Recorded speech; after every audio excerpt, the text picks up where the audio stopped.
Passed recently a resolution to which a couple of my colleagues, Gail Manning and Kevin Bacon, carried, Senate Joint Resolution 6, which proposed a renewal and expansion of the state capital improvement program. This program, which began in 1987, is one you're probably all very familiar with. When I talk to local government officials, this is one of the state programs they think simply works well. It is a bond program where the state pays the bill. I mean, we pay the debt service on it.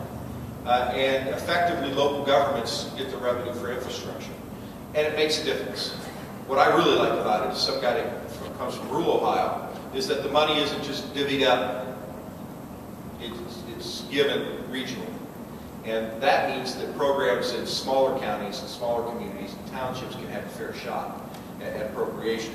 We're asking the voters in the May primary to renew that ballot initiative. It started in 1987. It was renewed in the 90s, and then again, it was last renewed at $150 million a year. We are asking the voters to renew that at $175 million a year for the first 5 years, and then moving it to $200 million a year for the next 5 years. And why is that possible? Some of my fiscal conservative friends will say, "What are you doing taking on more debt? That's not a good thing to do." Well, I disagree. And let me tell you why. First of all, paying debt for infrastructure is the debt you're supposed to take on.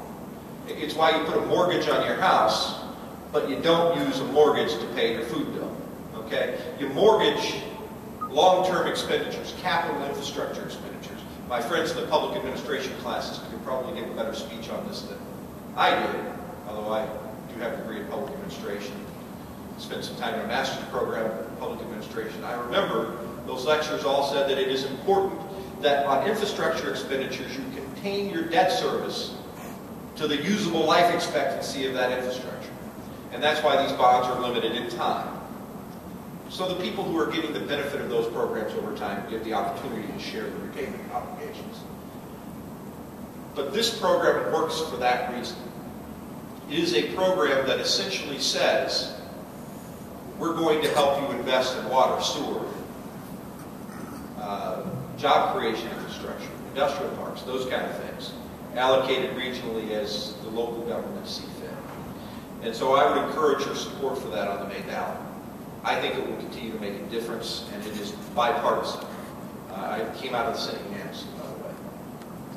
I'm going to put a footnote in here. It's a little tribute to my colleagues, Democrats and Republicans in the state legislature.